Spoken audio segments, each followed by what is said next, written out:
2021 ending నెలలో అప్పలరాజు హోటల్కి వెళ్ళి నేను అక్కడ యజమానులతో వాళ్ళు మిస్బిహేవ్ చేశారని చెప్పేసి ఏలూరు 2 టౌన్ పోలీస్ స్టేషన్లో ఫిర్యాదు ఇద్దామని నేను పోలీస్ స్టేషన్కి వెళ్ళాను.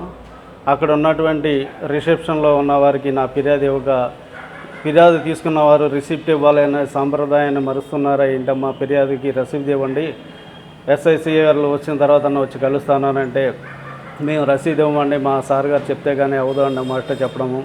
అక్కడ ఉన్నటువంటి అధికారులు ఆర్టీఐ బోర్డు, సమాచార హక్కు చట్టం అనే బోర్డు ప్రతి కార్యాలయంలో గుమ్మం ముందు ఉండాలి, అది అక్కడ లేదు అని చెప్పి ఈ బోర్డు ఎక్కడ పెట్టాలో తెలియని అధికారులు ఇక్కడ పనిచేస్తున్నారా అనడంతో అక్కడ ఉన్నటువంటి సిబ్బంది సిఏఎస్ఐలకు ఫోన్ చేసి ఎవరో ఒక వ్యక్తి వచ్చి రూల్స్ మాట్లాడుతున్నాడండి, ఆర్టీఐ బోర్డు ఎక్కడ పెట్టాలో తెలియదా, లేదంటే సమాచారం ఫిర్యాదు ఇస్తే రిసీప్ట్ ఇవ్వడం మరిచారా అని క్వశ్చన్ చేస్తున్నాడు అనడంతో అక్కడున్న అధికారి సిఏ ఆదిప్రసాద్ వాడిని ఉండమనమ్మ నేను వస్తున్నానంటూ హఠావుటిగా వచ్చి నా జుట్టు పట్టుకొని ఏంట్రా మాకే రూల్స్ చెప్తావా, మీ దగ్గర నేను నేర్చుకోవాలా అని చెప్పి నన్ను లెంప మీద కొడటంతో నేను ఎదురు మీరే తప్పు చేస్తున్నారు, కాకి బట్టలు ఉన్నాయని చెప్పేసి నేను విషయాన్ని ఉన్నది మాట్లాడితే మీరు ఇది రాంగ్ అని మళ్ళీ నా మీద ఒత్తిడి తీసుకురావడం, నువ్వు చేస్తుంది నేరం అని అంటే బయటికి వీడికి ట్రీట్మెంట్ ఇద్దాం లోనకి తీసుకురండిరా అని లోనకి తీసుకెళ్ళి సిఏ ఆదిప్రసాద్, కిషోర్ బాబు, కొంతమంది కానిస్టేబుళ్ళు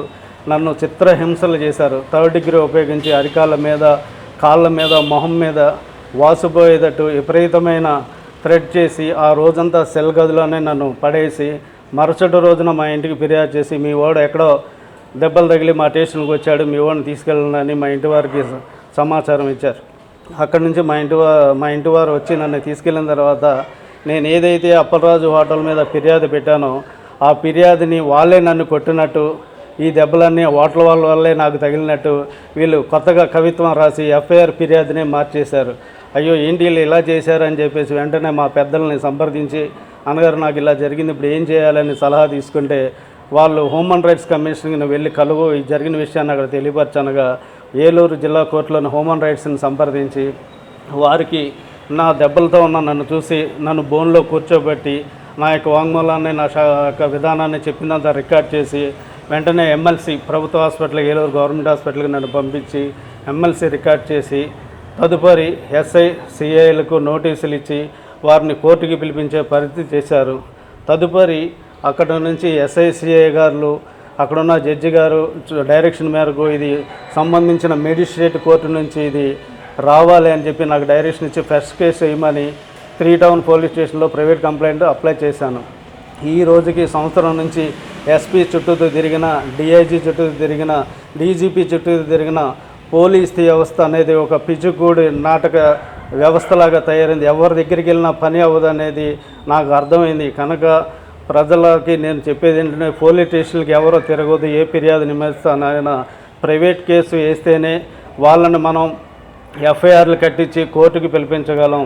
పోలీసు చిన్న స్థాయి నుంచి పెద్ద హై స్థాయి వరకు ఉన్న ఏ అధికారి దగ్గర వెళ్ళినా కామన్ మ్యాన్కి పని అవ్వదు. ప్రజాస్వామ్యంలో ప్రజలే రాజులు, ప్రభుత్వ అధికారులు అందరూ జీతకాళ్లే. అతను ఎస్పీ అయినా, హుందా ఆఫీసర్ అయినా, డిఐజీ అయినా, డిఎస్పీ అయినా వాళ్ళ కింద సిబ్బందికి అధికారులే తప్ప ప్రజలకు మట్టికి వాళ్ళు జీతకాళ్లే. కానీ అది మరచి ప్రజలని గౌరవించే విధానం లేకుండా వాళ్ళ ఆఫీస్కి వెళ్తే అతనికి ఒక కుర్చీ ఉంటుంది, తన ముందు 4 కుర్చీలు ఉంటాయి, యజమాని కూర్చోవలసిన స్థలాలు అయ్యి, కానీ అక్కడే కూర్చునే అధికారి కూర్చోండి అనే అధికారి కూడా లేడు. నేను ప్రతి ప్రభుత్వ అధికారుల దగ్గరికి, కార్యాలయాలకు వెళ్తాను, వెళ్ళి ఎక్కడ కూర్చోను. వార్తను 1వసారి, 2వసారి, 3వసారి నేను కూర్చోకపోతే నేను నుంచుంటాను అని ఏ అధికారి అంటాడో అనేంతవరకు నేను కూర్చోను. అటువంటి అధికారులు కొంతమంది ఉన్నారు. కానీ ఉద్యోగం వచ్చేపాటికి 20 ఏళ్ళ కింద అతను కామన్ మ్యాన్, ఇంకో 20 ఏళ్ళకి రిటైర్డ్ అయిపోతాడు. ఈ మధ్యకాలంలో అతను చేసే మేనవేషాలు ప్రభుత్వ ఉద్యోగులు చాలా దారుణంగా ఉంది. అతి ముఖ్యంగా పోలీసు వ్యవస్థలో చాలా దుర్మార్గంగా ఉంది. సెటిల్మెంట్లు, వ్యవహారాలు ఎక్కువగా జరుగుతుంది పోలీస్ స్టేషన్లే అనేది ప్రతి ఒక్కరికి తెలుసు. ఎవరన్నా విషయాన్ని అడిగితే వాళ్ళ మీద తప్పుడు కేసులు పెడతాం, తప్పుడుగా బదలాయించడం అనేది పోలీసు వారు చేస్తున్నారు. కనుక ఇటువంటి ఆగడాలకి బలవుతున్న ప్రతి ఒక్కరు ఈ ఏలూరు నగరంలో మనం ఆశ్రయించవలసింది కోర్టుల ద్వారా ప్రైవేట్ కేసులు వేస్తేనే వాళ్ళ మీద ఎఫ్ఐఆర్లు అవుతాయి.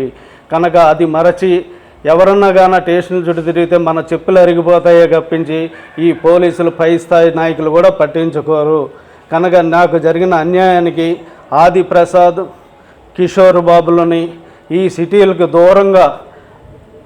దూరంగా ఉండే పరిస్థితుల్లో ట్రాన్స్ఫర్లు చేసి వాళ్ళకి సరైన పద్ధతిలో ట్రీట్మెంట్ ఇస్తారని ఉన్నతాధికారులు ఈ మీడియా చూసి చర్యలు తీసుకుంటారని ఈ యొక్క ఎంటీవీ ఛానల్ ద్వారా నేను కోరుకుంటున్నాను. నమస్కారం. గత 20 సంవత్సరాలుగా దంత సమస్యలతో పాటు దవడ మరియు ముఖ సంబంధ సమస్యలకు చక్కని చికిత్సలు అందిస్తున్న శ్రీ రామకృష్ణ దంత వైద్యశాల, నరసింహారావుపేట, ఏలూరు. ఎమర్జెన్సీస్ లో వాడే ఆక్సిజన్ కాన్సంట్రేటర్లతో పాటు air purifier, UV light steriliser, ULV fogger వంటి పరికరాల ద్వారా పరిశుభ్రమైన వాతావరణంలో చికిత్స అందించబడుచున్నది. ఆర్వీజీ ద్వారా అతి తక్కువ రేడియేషన్ ఉపయోగించి దంత వ్యాధి నిర్ధారణ మరియు రూట్ కెనాల్ వైద్యం చేయబడుచున్నది. డెంటల్ లేజర్ ద్వారా కుట్లు లేకుండా సర్జరీలు, ఇంప్లాంట్స్ కిట్స్ ద్వారా పళ్ళు లేని వారికి ఫిక్స్డ్ దంతాలు, రూట్ కెనాల్ చికిత్సలకు ఎండో మోటార్ వంటి ఆధునిక పరికరాలు కలిగిన నమ్మకమైన డెంటల్ క్లినిక్. అత్యంత ప్రామాణికమైన ఆటోక్లావింగ్ పద్ధతిలో శుభ్రపరిచిన ఇన్స్ట్రుమెంట్స్ వాడడం మా ప్రత్యేకత. దంత సమస్యలకు చికిత్సతో పాటు విరిగిన దవడ మరియు ముఖ ఎముకలకు చికిత్స, ఎత్తు మరియు వంకర దవడలకు కాస్మెటిక్ సర్జరీ, యాక్సిలోఫేషియల్ వంటి చికిత్సలకు చిరునామా శ్రీ రామకృష్ణ దంత వైద్యశాల, వేములపల్లి రెసిడెన్సీ అపార్ట్మెంట్, నరసింహారావుపేట, ఏలూరు.